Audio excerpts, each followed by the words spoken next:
ಗ್ರಾಮೀಣಾಭಿವೃದ್ಧಿ ಮತ್ತು ಪಂಚಾಯತ್ ರಾಜ್ ಸಚಿವರಾದ ಕೆಎಸ್ ಈಶ್ವರಪ್ಪನವರು ಬೆಂಗಳೂರಿಗೆ ಹೋಗುವ ಮಾರ್ಗ ಮಧ್ಯೆ ಶಿಕ್ಷಣ ಸಚಿವರಾದ ಬಿಸಿ ನಾಗೇಶ್ ರವರ ಮನೆಗೆ ಭೇಟಿ ನೀಡಿದರು. ಚಹಾ ಸೇವನೆ ಮಾಡಿ ನಂತರ ಪತ್ರಕರ್ತರ ಪ್ರಶ್ನೆಗೆ ಉತ್ತರಿಸಿದರು. ಪತ್ರಕರ್ತರ ಪ್ರಶ್ನೆ, ನೀವು ರಾಜೀನಾಮೆಯನ್ನು ಯಾವಾಗ ನೀಡುತ್ತೀರಿ?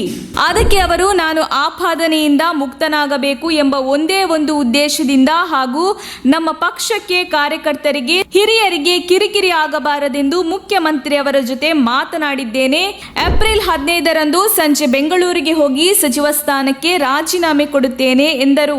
ನಿಮ್ಮ ಅಭಿಮಾನಿಯೊಬ್ಬರು ಆತ್ಮಹತ್ಯೆ ಮಾಡಿಕೊಳ್ಳುತ್ತೇವೆ ಎಂದಿದ್ದಾರೆ. ಇದಕ್ಕೆ ನೀವು ಏನು ಹೇಳುತ್ತೀರಿ? ಇಲ್ಲ, ಅಭಿಮಾನಿಗಳಿಗೆ ನಾನು ಬುದ್ಧಿವಾದ ಹೇಳಿದ್ದೇನೆ. ಆ ರೀತಿ ಯಾರು ಮಾಡಿಕೊಳ್ಳುವುದಿಲ್ಲ. ಆಪಾದನೆಯಿಂದ ಮುಕ್ತರಾಗುವುದು ಮುಖ್ಯವಾಗಿದೆ ಎಂದರು. ಪ್ರಿಯಾಂಕ್ ಖರ್ಗೆಯವರು ಈ ಸರ್ಕಾರದಲ್ಲಿ ಇನ್ನು 4 ಜನರ ಮೇಲೆ 40% ಕಮಿಷನ್ ಆರೋಪ ಮಾಡಿದ್ದಾರೆ.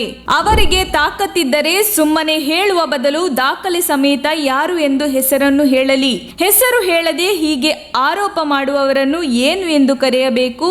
ಅವರು ಹೆಸರು ಹೇಳಿದರೆ, ದಾಖಲೆ ನೀಡಿದರೆ ಸಂತೋಷ ಎಂದು ಹೇಳಿದರು.